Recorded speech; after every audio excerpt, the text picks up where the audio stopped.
Welcome to the Hockey Writers Maple Leafs Lounge, a weekly show from our Toronto Maple Leafs writing crew, bringing you the latest news, rumors, trades, player grades, prospects, and much more. From training camp to the playoffs, from draft day to the trade deadline, our team covers everything that happens with the blue and white. Come on in and pull up a chair. Welcome to the Maple Leafs Lounge.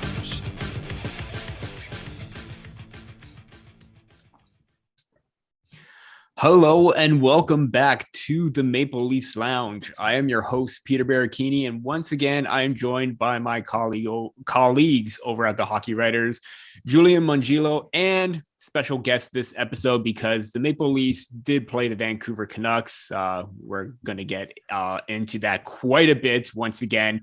Matthew Zator. Guys, how are you guys doing this week? I'm doing good. I mean, it'd be better if the Leafs can get a win here, but what are you going to do? I guess it's typical Leafland. No doubt a win would be great. Matt, I guess you're enjoying back-to-back wins against the Maple Leafs at this point. It's always good when we beat the Maple Leafs. So, yeah, especially when they weren't expected to. But so he's having a good day. Having a good day, yes. I think maybe now we should start trending a new meme about the Vancouver Canucks getting a victory instead of the Winnipeg Jets, kind of thing after what happened early on in the season. But we'll get to that when the Maple Leafs play the Jets later on. Before we start the show, this week's show is once again brought to you by morningskate.io, a daily newsletter delivered to your inbox Monday to Friday, jam-packed with all the best hockey stuff on the planet, with your daily dose of news, rumors, history, quizzes. The list goes on. And if you're a hockey fan at heart, you will not regret signing up for this morning newsletter. It is going straight to your inbox. All you got to do is just type in your email and you're good to go. So to kick off the show, we'll actually start off with the Vancouver Canucks in the game. I think it'll be best to start where everything went wrong. It's been a rough couple of months for Jack Campbell. He lost back-to-back games this week. They wanted to give Peter Mrazek another opportunity. He couldn't get a win. They inserted him back in against the Vancouver Canucks. And for the most part, it looked like things were going well. But then again, it seemed like something was off. Julian, I'm going to start with you. What was the biggest reason for the Maple Leafs loss against the Canucks? Was it goaltending or was it something outside of the crease? I'm just going to say that I'm not going to blame it all on the goaltending because I didn't think that Campbell played a bad game per se. I think it was just mediocre goaltending, which is what the Leafs have gotten the last couple of weeks. So I won't say it's bad because some of those goals were tip-ins again. And I think there's still issues with tying up sticks in front of the net and making it too easy for opponents to get in front of the net and get those chances against Campbell. Like pucks are sitting, JT Miller's was sitting right in the slot ready for him to tee it up. Right. So I'm not going to blame Campbell for that. And there's a couple that went off of Brody's skate. And even the tip in on Tanner Pearson's goal, he's in position. It squeaks through because it's deflected. So I'm not going to say it was his fault. Demko played another hell of a game in the third period. They at least didn't come out ready to play in the third period. So I think there's still struggles with them playing a full 60. And I can't hang it all on Campbell in the goaltending. I thought he played, made some saves when he needed to. And they just couldn't get that extra goal to get them those 2 points. So it's unfortunate because these are games that need to be winning against these bottom teams like the Sabres too. That one was a big mess. But it's sometimes that's the way it goes and they just need better efforts throughout the whole game, I think, to climb out of it. Yeah, I think the biggest reason for the Maple Leafs and their goals against woes, yes, you need timely saves. Both Campbell and Mrazek really haven't stepped up to the plate and they struggled. It's well noted that they're dead last in save percentage, the Maple Leafs, for I believe since January 1st with an .876 save percentage, dead last in the league since January 9th.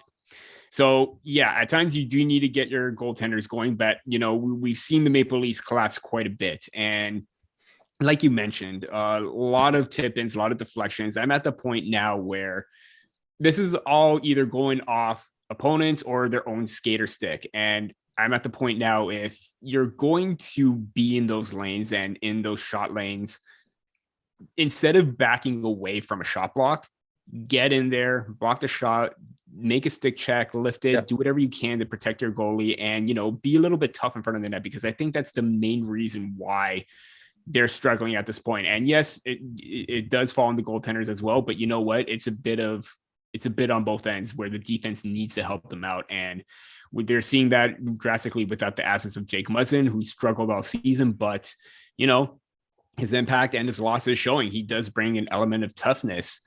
Matt, just going over to you for this game. Speaking of goaltending, once again, Thatcher Demko, even though that the Maple Leafs got 4 goals on him, once again was the difference maker in this game for the Vancouver Canucks, especially in that third period in the dying minutes in the last 5 or so, where he was standing on his head. What stands out about your game or his game this year compared to his struggles last season, and even maybe before then? Why, like, how is this happening? Not to make it seem like it's a bad thing, but like, how has he gone above and beyond to give the Canucks the goaltending that they deserve?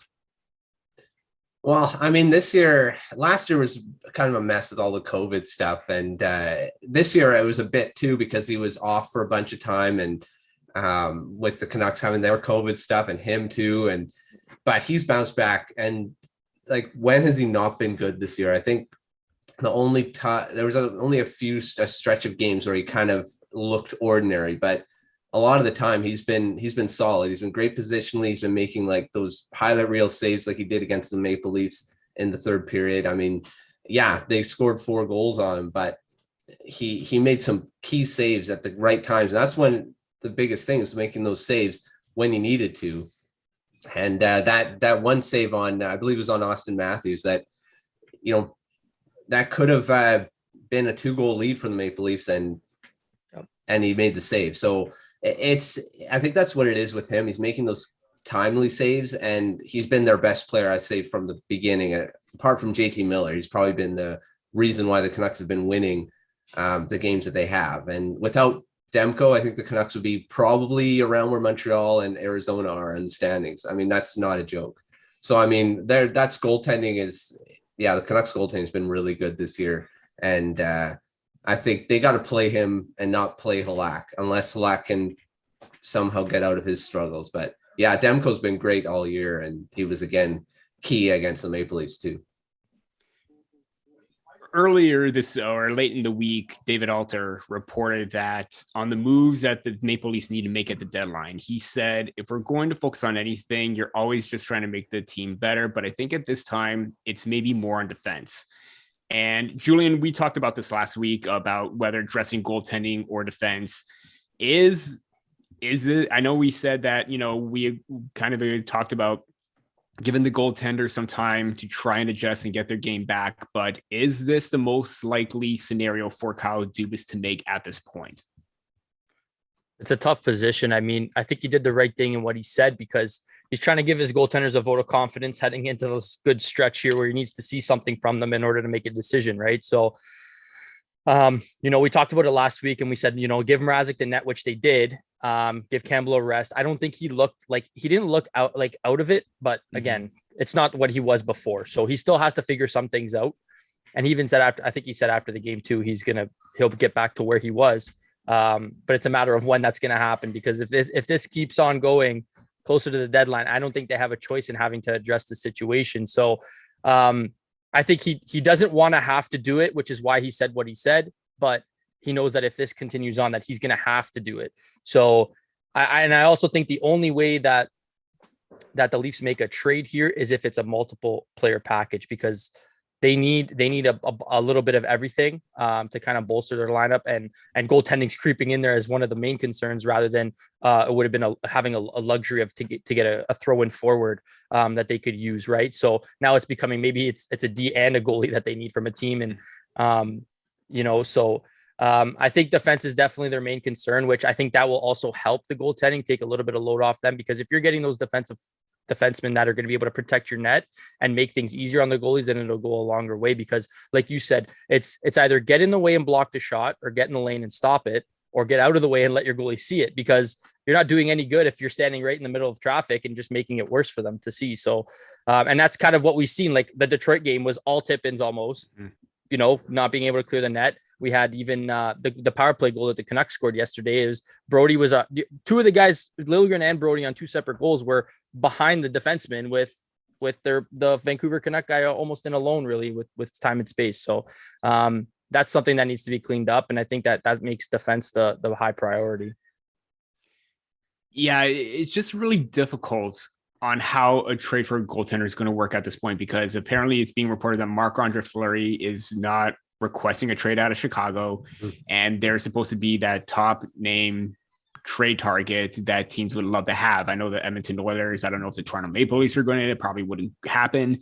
I know you mentioned last week Braden Holtby, but Dallas is still clawing for a spot, right? So yeah, that's the main thing. And obviously with Jake Ottinger playing well there, he obviously Holtby is expendable, but at this point right now, to bring in another starter, it's going to be difficult to try and gel in and mix with the team. As much as goaltending should be a priority, it's going to be a difficult move to make when then bringing in a defense or a forward who can easily acclimate and get adjusted right away. I know it's been reported that, if the goaltending is going to be a position of focus, then the off season is most likely to do it. And it's just not frustrating. It's just disappointing that it's happening at the wrong time.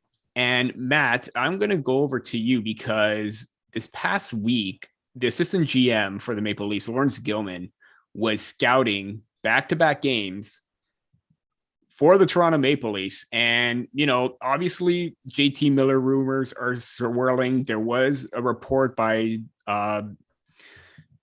Dennis from the fourth period where Conor Garland's name is also creeping up in there, and the Maple Leafs have expressed interest. I know I'm a big fan of Conor Garland.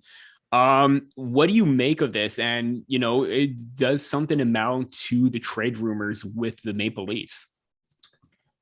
Well, I mean, again, you just talked about the Dallas Stars being in that playoff push, and the Canucks are there too. They're only 2 points out of a wild card spot now. Yes, the teams that they're chasing have like 3 games in hand, but they're right there. And if they trade JT Miller, they're taking a huge step back. Message sent to the locker room basically saying, we don't want to make the playoffs. We're pushing for next year or whatever. Even trading a guy like Conor Garland kind of sends that message.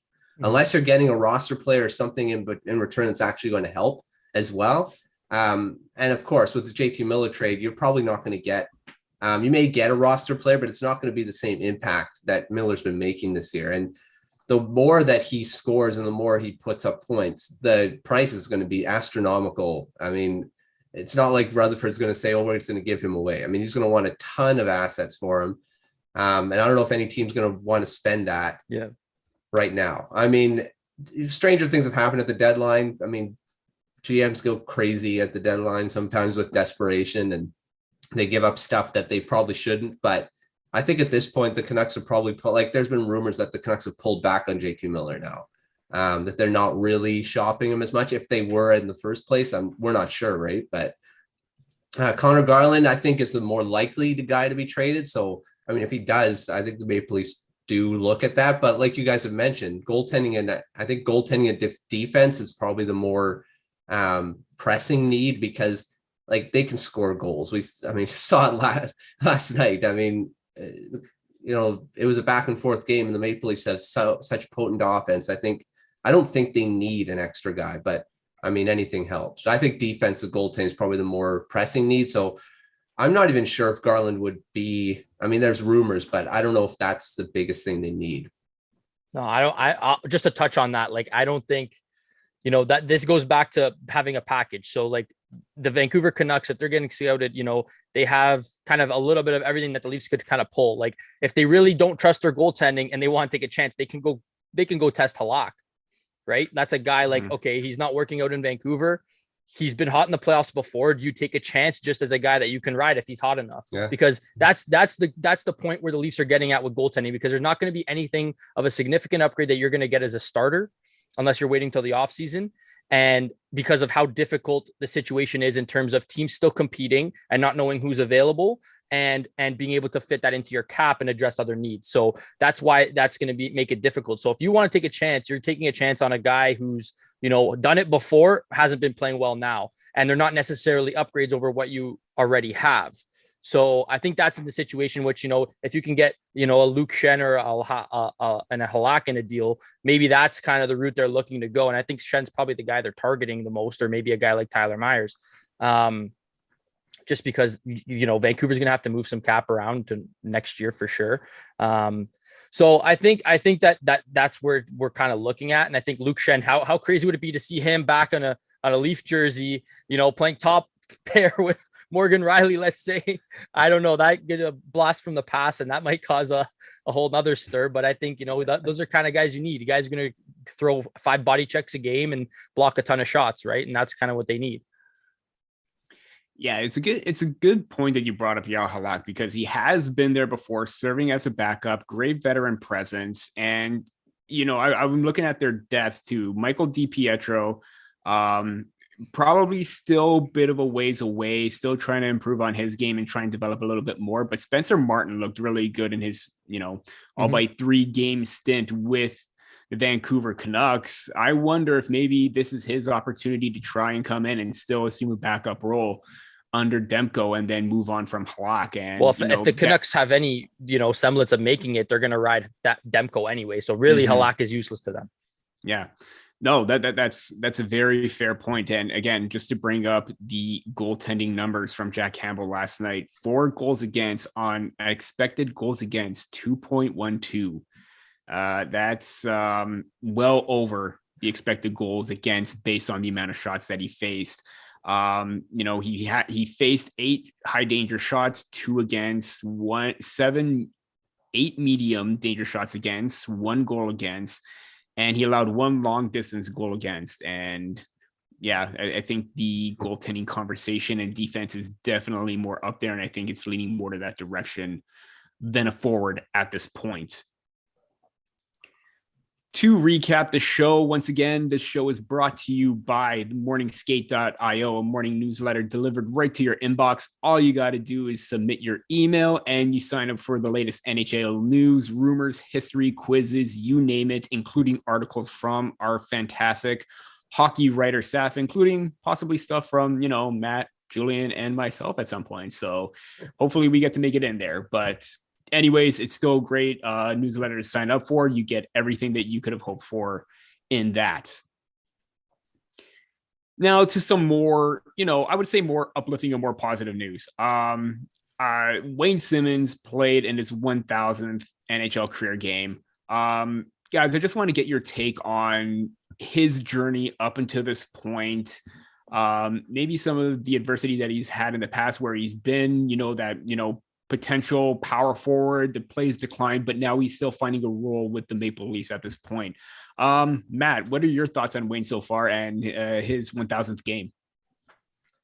Well, I mean, he's been around the block a few times. I mean, he's been with, I believe this is his seventh team. So I mean, 6th or 7th. 6 or 7. So I mean, he's been around, and yeah, I remember when he was a dominant player for the LA Kings and Philadelphia Flyers. I mean, he was the top 6 forward. He was a 20, 30 goal scorer consistently. But he's one of those players that he can find a role else, in the 3rd, 4th line role because of his physicality, his character, and the fact that he's a big body as well. So, I mean, this is a guy that can, fill different roles when he's, kind of quote unquote declining.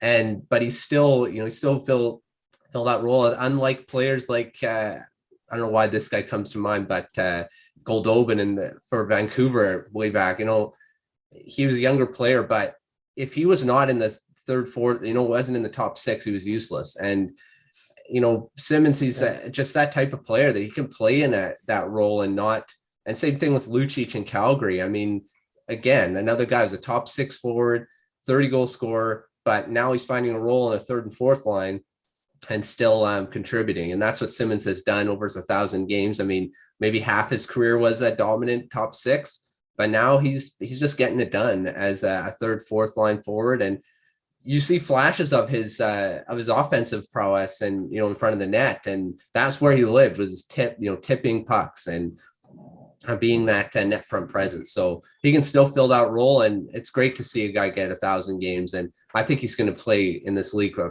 few more seasons before he's done. Julian, he was buzzing quite a bit, especially on that new look fourth line with Kerfoot on the wing. And we'll get to Nick Robertson in just a bit, but he looked more, I don't want to say into it, but he was more determined from what we've seen in the past. I mean, the fourth line has had its ups and downs this season, but Wayne Simmonds looked more determined. Is that fair from that game? And what do you expect to see from him going forward during the stretch? Well, anytime you're playing in 1,000 games, I think you're going to be energized when you hit the ice. And nice touch by Keefe, starting the two Scarborough boys on the first puck drop there, Bunting and Simmonds. So, no, I mean, right off the hop, he looked really good. Skating hard when got in on the forecheck early and try to make some things happen. And I remember, 10 years ago now or so, ripping open, going to Walmart, ripping open a box of hockey cards and getting a Wayne Simmonds rookie on a black and purple LA Kings jersey. And ever since when he was in the Flyers, since seeing him there, that's when you're like, this is a guy the Leafs need to get, this is the exact type of person they need in their lineup at the time. And now we finally have him, and he's not having as offensive a season as he was before, obviously. But I mean, like Matt said, he's still a usable player.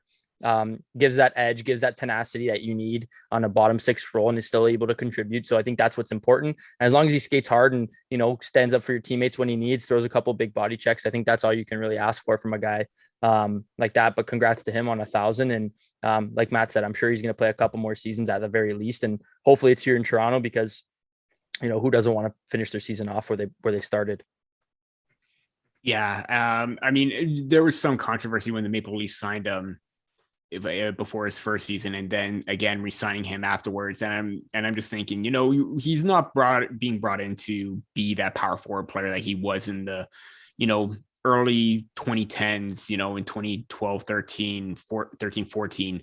Although having that prime Wayne Simmonds where he was getting 30 goals and 60 points would have been great if he was on the Maple Leafs in the past. And if we were still getting that right now, that would have been even better. But yeah, no, absolutely. For what he does and what he brings to this team, the energy, the personality, the leadership qualities, it's absolutely infectious at what he's able to do. And everyone's taking note.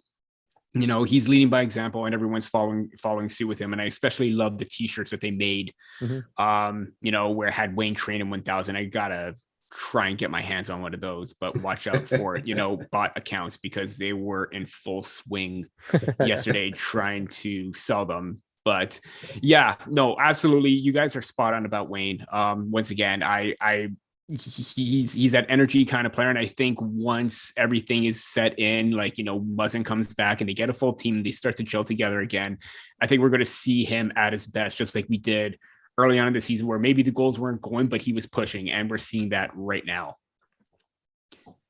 To some other positive news, Nick Robertson was called up last week. We saw him make his debut for the regular season, not necessarily, his first ever game, because he has played games in the past, but, for this season in front of fans, we're going to call it a season debut last week, just for the fun of it. And it took him, it took some time because he dealt with injuries, lower minutes, but he was placed on the top six line with John Tavares and William Nylander, and he scored his first goal, and it was off a very beautiful pass and hard drive to the net from Robertson from William Nylander. Julian, there were talks that saying, hey, you know what? Nick Robertson wasn't going to get much if he was just only playing 6-7 minutes a game in a fourth line role. Got a bit of an increase, 11 minutes total. What were your initial thoughts of him on that second unit? Well, I said last week I would want to see him in a top six role, because that's where you're going to need him the most, right? Like, that's the type of role that you want him to fill. And I think that this to me is becoming more of, less of a showcase and more of, okay, what can we get from him in the playoffs, and trying to figure out where they stand and if they need to actually add a forward still, because I think they're penciling him in as, it's him or Kerfoot. They're going to battle for that spot. Right.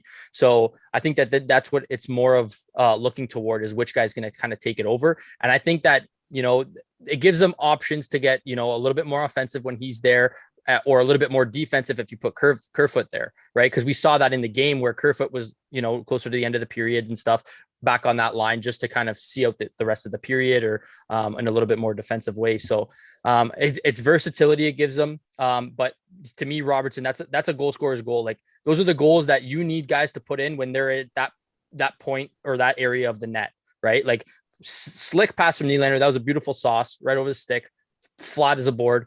Makes it easy for a guy to put that in the net, but it's one thing to get that opportunity and one thing to put it in the net. So, that's the goal scoring ability he's going to carry for you. And that's what is important to me is, when you're getting those opportunities, you're going to capitalize and put them in the back of the net, because it seems like every time the Leafs have those opportunities, even in a playoff series, it never goes in. And that's what we're talking about. It's why aren't we capitalizing on the chances we're getting? And that was kind of the story of last night too, where some of the chances they had, they didn't capitalize on them.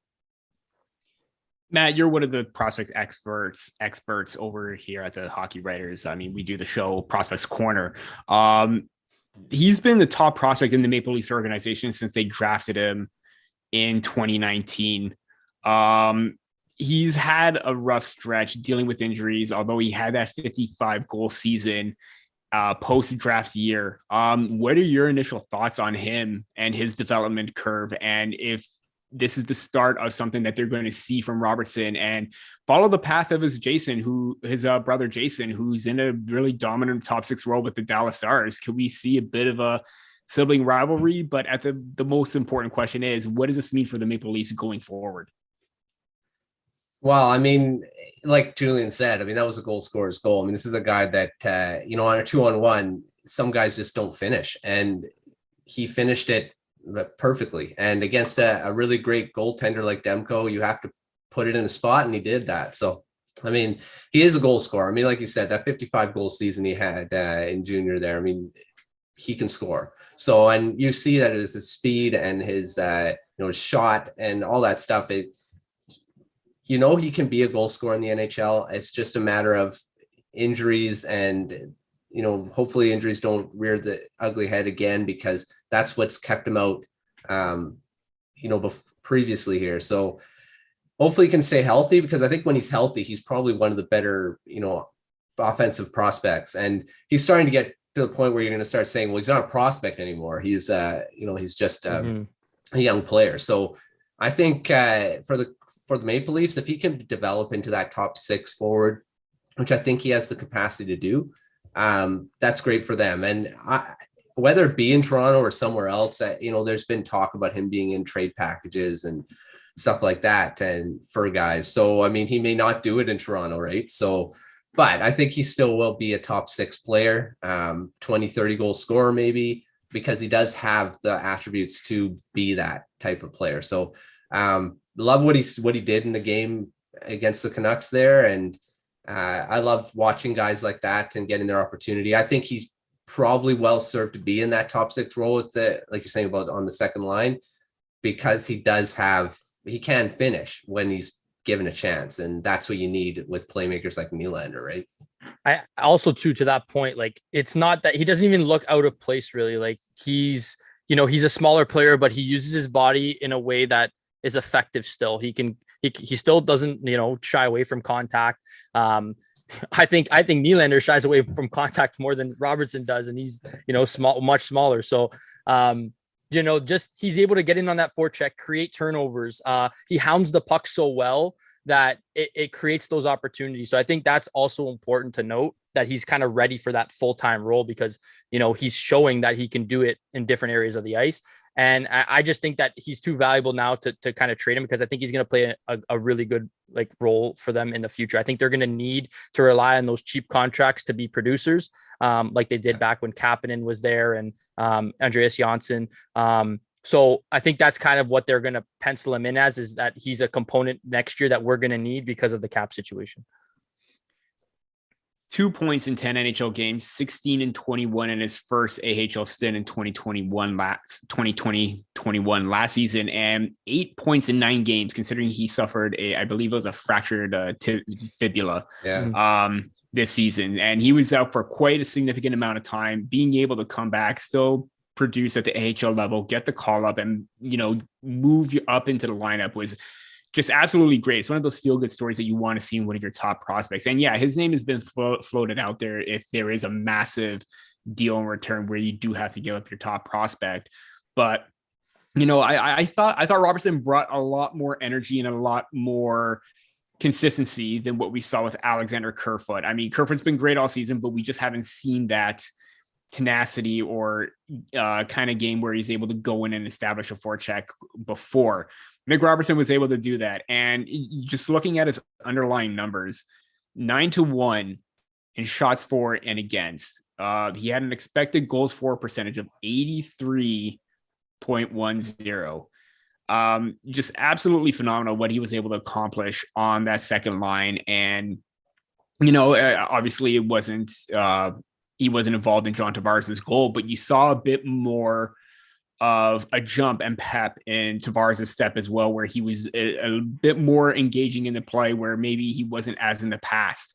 I think Nick Robertson's speed is able to, help align and keep up with William Nylander if John Tavares is going to be, the kind of the trailer player on that line, because he doesn't have the best foot speed and skating, but his hands and his aggressiveness works in line with that of Robertson. And I think they had some really great chemistry in that game. And again, the energy and the quickness that he has, I think it just makes them more of an ideal line than maybe with Alexander Kerfoot. And if you're going for a top 6, this is probably something that you want to try and experiment with a little bit more with Robertson on that second line.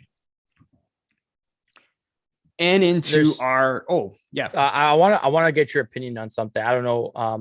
I've seen them. You can chime in this too, Matt, if you have an idea, but their defense has been shuffled around a lot with a lot of these guys missing games, Muzzin being down. So I'm finding that, these constant switching of the pairs is almost throwing off the balance of the defense itself. So, we're seeing a lot of these breakdowns happen. Liljegren's getting exposed, even Brody's getting exposed, and Riley's not being as effective because I think he's being more reserved because of who he's playing with now rather than playing with Brody. So do you guys think that this whole defense situation right now is something that, they should kind of keep trying out and see who fits best? Or is this like revert back to what and what was working before and try and get the sense of calmness and the sense of, security back? Well, I mean, I like Lyubushkin. This is the first time I've kind of seen him on another team other than Arizona. And I don't know, I liked his game yesterday. Had a few offensive chances, and he's a pretty good defensive presence as well. But I mean, in my perspective, I think they just keep trying to figure it out what they have now, because I don't think it was working very well before.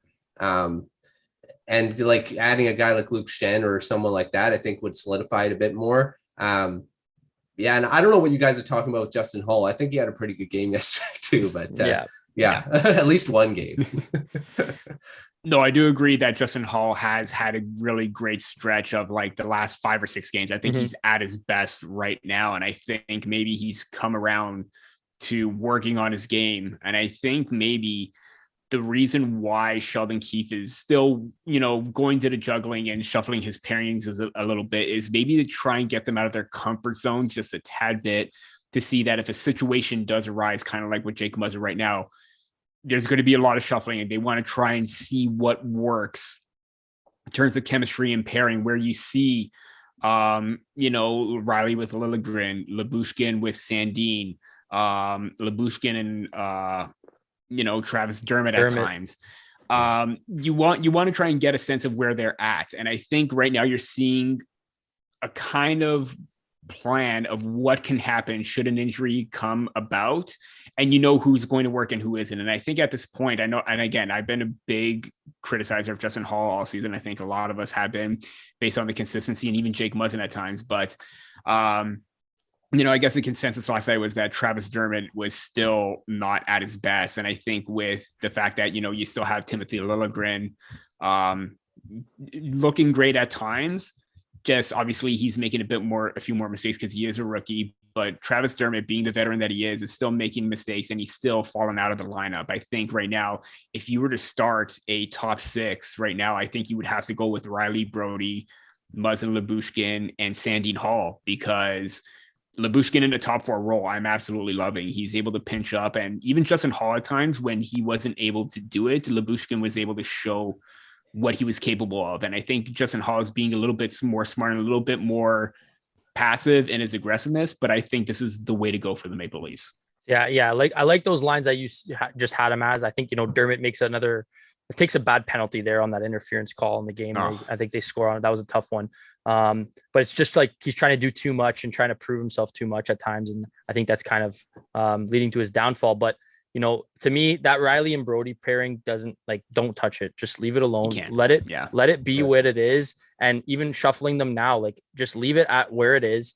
Riley's a better player when he has a stay-at-home defenseman like Brody. When he's worried about covering for defense, he's not as effective. And I think that's what you're kind of seeing right now. And I would just leave specifically that pairing. Don't touch it. You want to shuffle the bottom four pairs, or the bottom two pairs, sorry. Shuffle them up as much as you want, but you need some consistency there.